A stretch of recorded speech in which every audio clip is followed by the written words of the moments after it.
Défense s'exporte exceptionnellement en France cette semaine, au cœur de la force d'intervention du GIGN, l'élite de la gendarmerie nationale. Plus d'une centaine de missions par an, de la lutte contre le terrorisme, du grand banditisme et de la prise d'otages. Nous verrons comment le mode opératoire de ces unités d'intervention spéciale est sensiblement similaire entre le GIGN et le Yamam, l'unité antiterroriste de la police israélienne. Émission exceptionnelle tournée en grande partie à Versailles-Satory, le cœur, le QG du GIGN. C'est parti.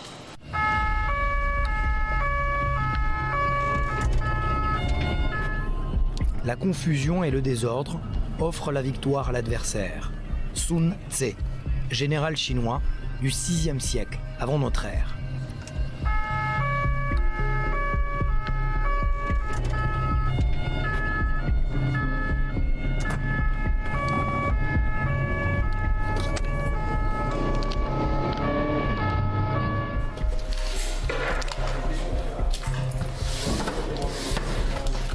Une stratégie inculquée et appliquée à la lettre par ces gendarmes du GIGN.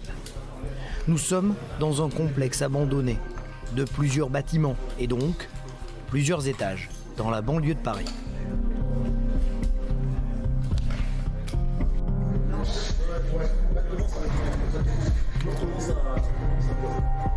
Pendant que ces hommes s'équipent et règlent leurs viseurs, notre œil est attiré par un t-shirt, celui flanqué des initiales CTU, Counter-Terrorism Unit, en clair, le Yamam, reçu par ce gendarme français au cours d'un entraînement conjoint avec les policiers israéliens de l'unité antiterroriste. On a un site d'entraînement, un grand site d'entraînement qui nous est mis à disposition et qui nous permet de nous entraîner dans des grands volumes et des espaces vraiment très, très vastes. Donc c'est l'idéal pour travailler en section. C'est-à-dire que vous allez modéliser éventuellement une prise d'assaut, une prise d'otage dans un endroit public. Tout à fait, oui, exactement. Donc là, ce type de volume, ça représente des bureaux. Donc ça nous permet de travailler donc, au niveau de la section jusqu'à 15-20 personnels pour travailler du travail d'investigation, donc de progression dans ce milieu-là, pour libérer les otages, interpeller un individu. C'est quasiment combien d'entraînements par semaine ? De ce type-là, 3-4 entraînements par semaine.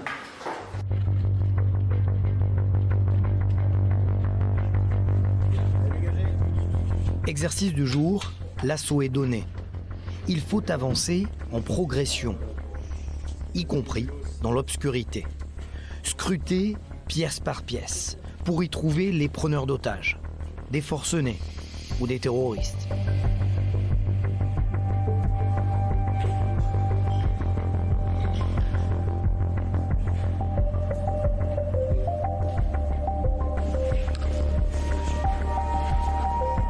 Mais une difficulté va venir compliquer le scénario. Aujourd'hui, ils n'auront pas le droit aux appareils de communication. Alors, seuls les gestes comptent. Ces hommes avancent dans le calme absolu. C'est un peu, disons que c'est, nous on s'entraîne pour ça, enfin en tout cas pour les interpeller déjà. Donc nous le but c'est bien d'interpeller les terroristes, qui sont pas toujours des terroristes d'ailleurs, afin de libérer les otages et mettre en sécurité toutes les personnes qui peuvent être exposées à la crise. Donc après on choisit des modes de progression. Là c'est une réussite ce qu'on vient de faire. Là ce qu'on vient de faire, alors c'est une réussite. Là on travaille sur le plan technique, c'est-à-dire qu'il n'y a pas de thème particulier. Là ce qu'on veut, c'est pour ça qu'on travaille, les gens ne sont pas équipés. On travaille vraiment la technique de l'individu. Donc comment il se déplace, et comment il rentre dans les pièces. On n'a pas mis de cadre général.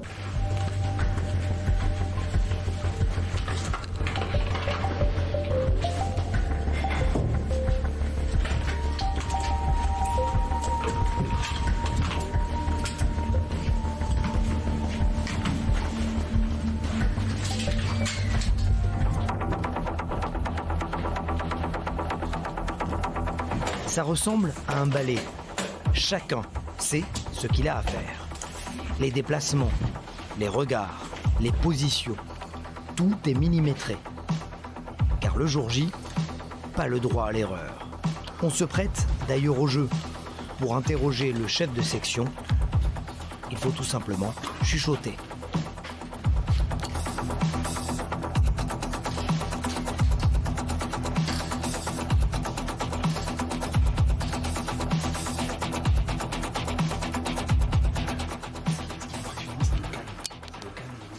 si on se parle, tout le monde sait exactement ce qu'il va faire. Ouais, c'est en fait, c'est l'entraînement régulier qui va nous connaître et finalement progresser sans avoir besoin de se parler. Surtout quand on essaie de travailler toujours en discrétion et sereinement. Et sereinement, la sérénité, c'est important dans un groupe d'intervention. C'est exactement comme ça que ça va se passer si vous devez gérer une prise d'otage? Ah oui, exactement comme ça. On essaie de toujours rester le plus serein possible pour avoir les sens les plus à même de capter les renseignements et de réagir.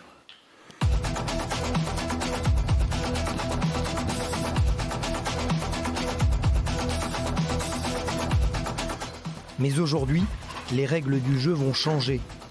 Je vais devenir leur cible. Un forcené, un terroriste, un loup solitaire. Je vais alors me cacher dans un recoin pour les surprendre. Ces gendarmes de la force d'intervention du GIGN ne savent pas si je suis armé ou si j'ai des explosifs.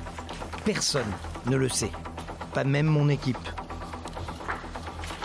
Mais tels des pros de l'intervention, ils vont me retrouver en moins d'1 minute et me neutraliser. Voici les images. Target. Bouge pas. Et si vous avancez, je tire. Monte tes mains. Mathias, monte tes mains. Ok, allez, au deuxième. Lève les mains.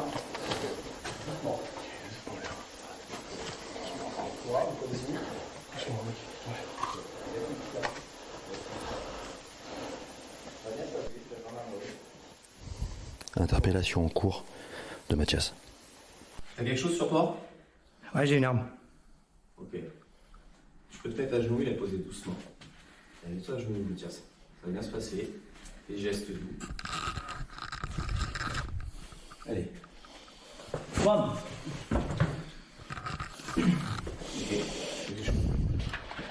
Ok, blessé épaule. Mathias, tu m'entends?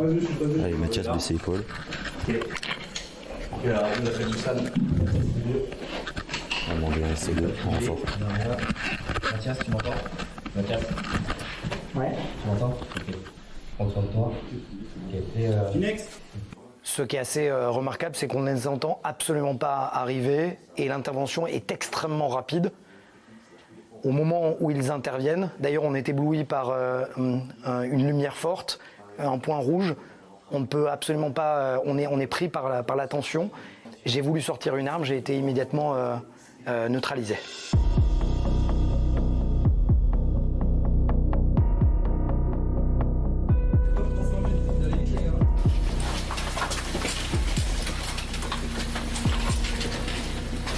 Autre exercice, plus complexe encore, ce bouclier, le Ramsès, généralement peu utilisé par la colonne d'assaut de cette FI du GIGN.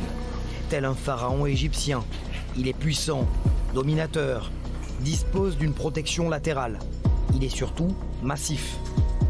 Progresser avec un tel objet est complexe et plus lent, mais reste efficace en cas d'assaut dans de tels lieux. Pour voir et entendre ce qu'ils ne pouvaient pas jusque-là faire, ces gendarmes sont notamment accompagnés par la division technique et sa section des moyens spéciaux. Et nous sommes donc ici, dans le garage des moyens spéciaux. C'est une unité technologique, c'est comme ça qu'on pourrait l'appeler, chef K. Oui, une spécialité, un ensemble de spécialistes, de techniciens dédiés à une seule mission particulière au GIGN. C'est là qu'on retrouve K. L'opérateur fait justement partie de cette division technique. Il accompagne la force intervention et prend les alertes au même rythme qu'elle. Des moyens technologiques qui vont donc appuyer ces gendarmes. C'est ça. Ça permet aussi de comprendre les besoins des opérateurs au plus près du terrain pour pouvoir essayer de trouver les solutions les plus adaptées à leurs problèmes. Parce que c'est notre but final. Alors, est-ce que vous pouvez nous montrer plus ou moins de quoi est formée ou composée plus exactement cette unité des moyens spéciaux?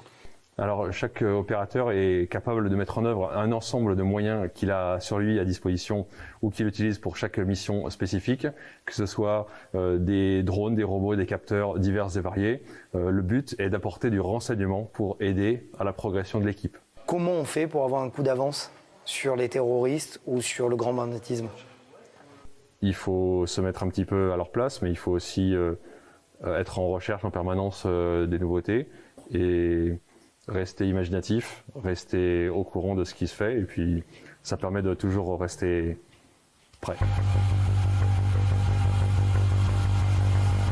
De retour à l'exercice, nous retrouvons K, l'opérateur des moyens spéciaux, seul, avec son drone.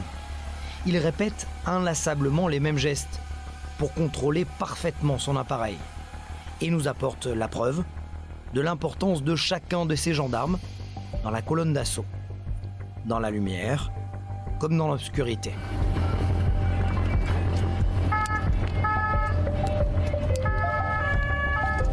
C'est à plus d'une heure de Versailles-Satory que l'on retrouve ces hommes d'exception, dans un camp militaire. C'est là qu'ils ont reçu une longue et âpre formation de plus d'1 an, avant de pouvoir intégrer cette unité d'élite de la Gendarmerie nationale française. Face à eux, des véhicules d'entraînement qui font office de cible et servent à protéger ces gendarmes. Explication en images. Ces hommes sont en filature et sont accueillis par des tirs nourris. Ils doivent réagir.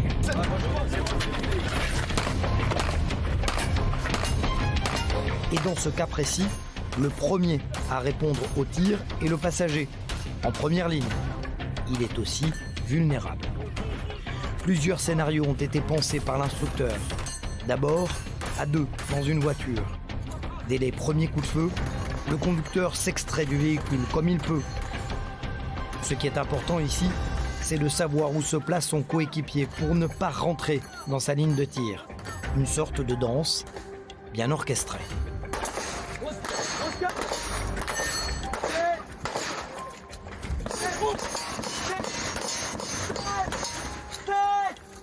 Sur l'ensemble de nos entraînements, on attache de l'importance à être toujours au plus proche de ce qu'on pourrait rencontrer à l'extérieur, que ce soit en mission ou ce qui peut nous attendre.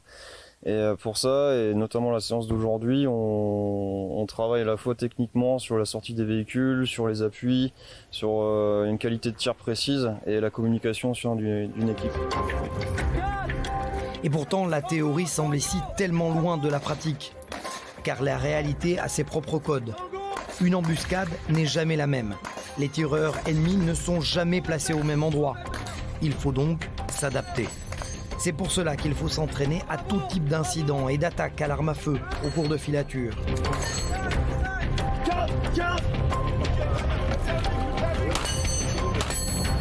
Ici, ils sont 3 dans une voiture. Celui assis à la plage arrière du véhicule peut servir d'appui de tir aux passagers pour le couvrir au moment de son extraction. La puissance de feu est impressionnante. Les tirs sont surtout sélectifs. Il suffit de tendre l'oreille, toutes les balles font mouche.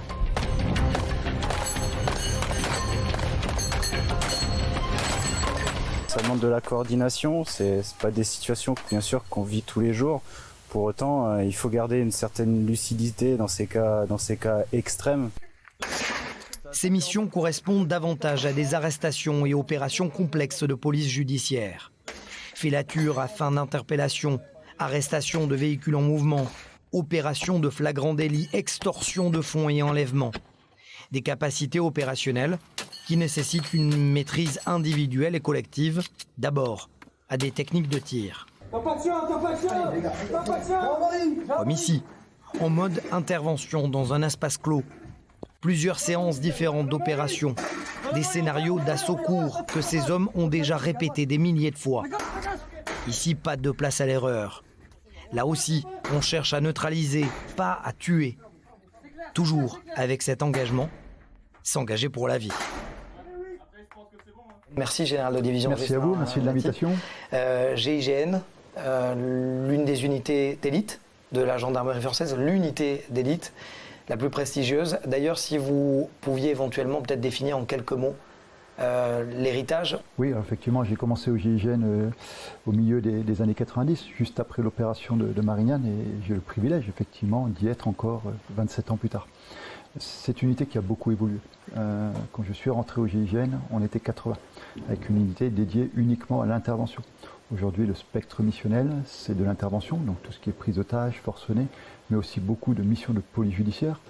donc des interpellations d'auteurs d'homicides, d'auteurs de vol à main armée, d'auteurs de trafiquants de stupes, mais c'est aussi des missions de protection. Le GIGN est aujourd'hui présent dans 16 pays du monde pour des protections principalement d'ambassadeurs pour assurer tous ces déplacements. Vous êtes intervenu d'ailleurs récemment en Afrique? Exactement, nous sommes intervenus le mois dernier au Soudan dans le cadre de l'évacuation des ressortissants, concentrés principalement sur le corps diplomatique, mais au final pour participer à d'autres missions de réserve de ressortissants français et d'ailleurs étrangers. Et la troisième mission, c'est la mission d'acquisition du renseignement, donc c'est tout ce qui est filature, tout ce qui peut apporter du renseignement dans une enquête judiciaire ou une enquête administrative. Donc c'est aussi des poses de balises sur des véhicules, des poses de caméras, des poses de micros éventuellement dans des appartements ou dans d'autres on va dire, domiciles au sens large du terme. Alors, le credo du GI, c'est s'engager pour la vie. En quelque sorte, c'est finalement être prêt à donner la sienne pour protéger celle des autres. Alors c'est un des aspects de s'engager pour la vie, c'est effectivement la devise du GIGN. C'est effectivement, il faut accepter au GIGN de donner sa vie pour sauver celle des autres. Voilà. Donc ça, c'est le premier sens de s'engager pour la vie. Mais c'est aussi s'engager pour la vie de l'adversaire. Notre métier, c'est vraiment de remettre l'adversaire à la justice. On n'est pas des justiciers. Donc on va essayer de repousser l'usage des armes, quitte à prendre une part de risque. Et notre but, c'est vraiment de le remettre vivant. Nous, réussite de la mission, si l'auteur des faits est remis à la justice sans aucune blessure et bien évidemment sans qu'il soit décédé. 1974, la date de création du GIGN, la date de création aussi du YAMAM, oui. Des services de lutte antiterroriste de la police israélienne. Vous êtes très proche. Vous étiez d'ailleurs récemment en Israël. Et pourquoi ce rapprochement, ce lien entre ces deux unités aussi semblables finalement? C'est vrai qu'il y a un lien historique. On a été créés tous les deux en 1974, principalement d'ailleurs suite à la prise d'otage de Munich. Et après, on est des unités assez sœurs, c'est-à-dire que dans notre façon de travailler, dans nos mécaniques, dans nos effectifs, dans nos modes de pensée, donc on se reconnaît beaucoup dans le YAMAM. Ils nous ont beaucoup inspirés sur de nombreuses missions, sur de nombreuses évolutions, sur des savoir-faire qu'on a permis d'acquérir au sein du GIGN. Peut-être que réciproquement, eux, on les a peut-être inspirés, mais effectivement, on a des échanges très très fructueux avec le YAMAM. Merci, Général Réty, de nous avoir reçus ici dans l'antre de la sécurité. C'est vraiment le Saint Graal, on l'appelle le Saint Graal de la gendarmerie française? Saint Graal, ce serait prétentieux, en tout cas, c'est nos quartiers. Voilà, c'est là que tout part, aussi bien sur le plan missionnel que sur le plan organique. Merci, Général. Merci à vous. 50 ans d'histoire, 50 ans de mission et surtout 50 ans pendant lesquels les techniques se sont affinées et le mode opératoire aussi. Cela fait plus de 15 ans que cette technique a été pensée et mise en application par le GIGN. Depuis, exportée aux meilleures unités cynophiles, y compris en Israël, auprès notamment du YAMAM. On parle des fameuses techniques de guidage de chiens à l'aide de laser. Voilà. Cela permet aux forces de ne pas être en contact immédiat avec des substances explosives. Exemple, sous plusieurs angles.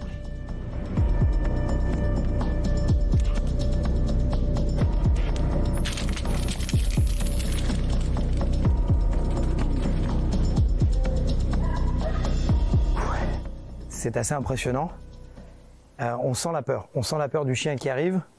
Mais la manière dont il est coordonné parfaitement avec son opérateur, c'est assez remarquable. Si par exemple on voit directement que l'individu est porteur de ceinture explosive, on va peut-être pas envoyer le chien, on va peut-être directement envoyer des piégeurs. Après ça va être le chef de section ou l'adjoint en fonction de la sensibilité de la mission qui va décider de vouloir envoyer le chien pour vraiment confirmer qu'il s'agit bien d'explosifs. C'est un combattant à part entière. Ouais, moi j'aime pas trop ce terme de combattant, voilà, c'est mon binôme, c'est mon équipier. Voilà, on travaille avec lui au quotidien et voilà, on fait tout pour les préserver au maximum. Ce qui est assez impressionnant, c'est qu'il sait qu'il est venu me chercher et là je le caresse et il sait faire la différence. Oui, voilà, en fait c'est comme nous, en fait ils font la part des choses. Là déjà c'est pas un chien assaut, donc voilà, il n'y a pas de souci, mais même nos chiens assaut, voilà, on peut faire très bien un exercice de mordant et 10 minutes après, il va venir vous caresser. Bravo adjudant A et bravo Luther. Merci. Un sang-froid à toute épreuve.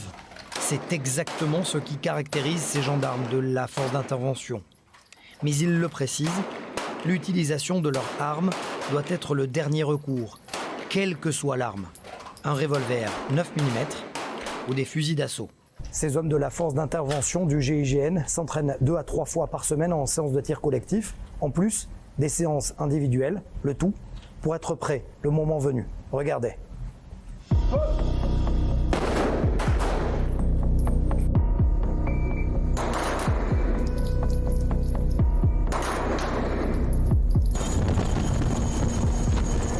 La technique, c'est aussi l'objectif de cet exercice.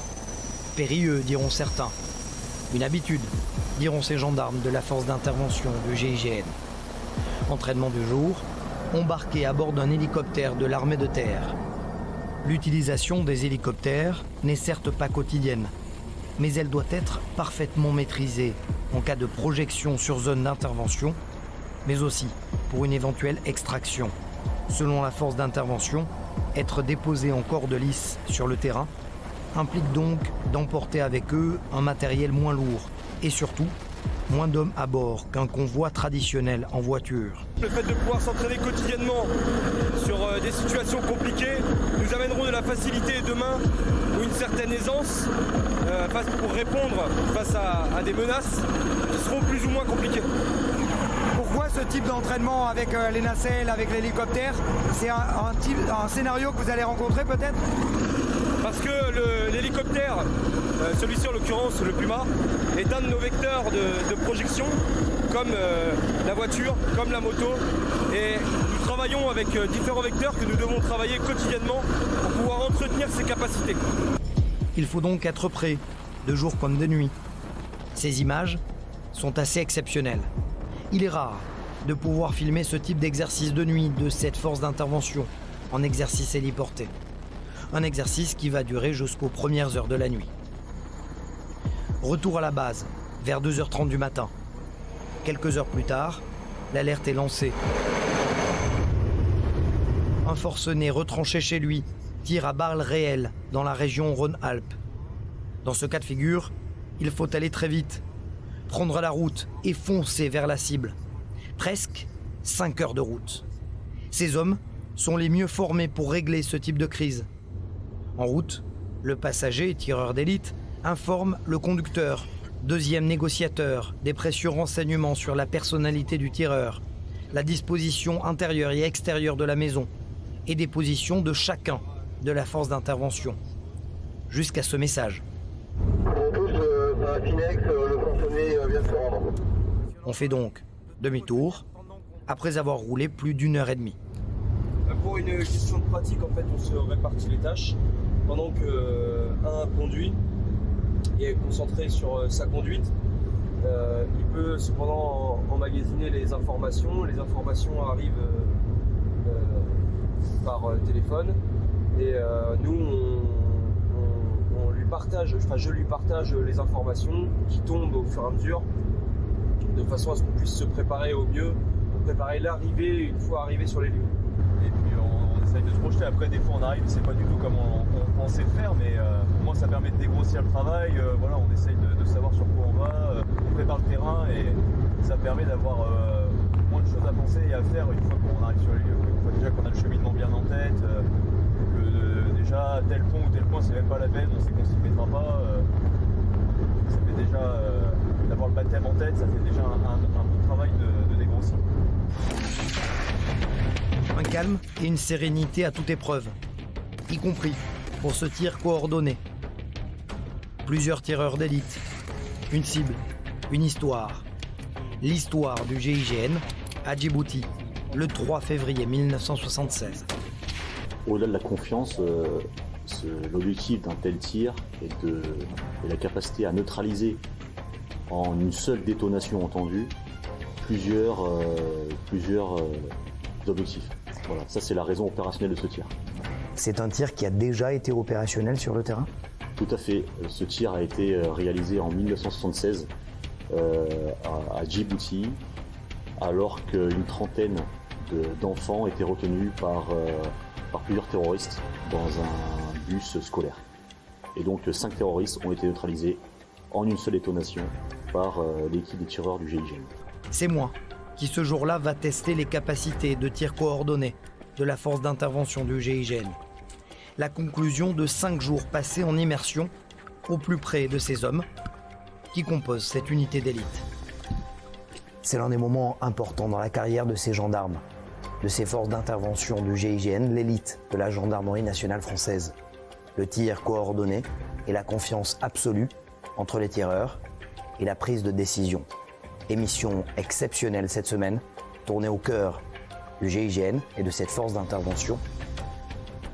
Merci de nous avoir suivis. On se retrouve la semaine prochaine. 3, 2, 1.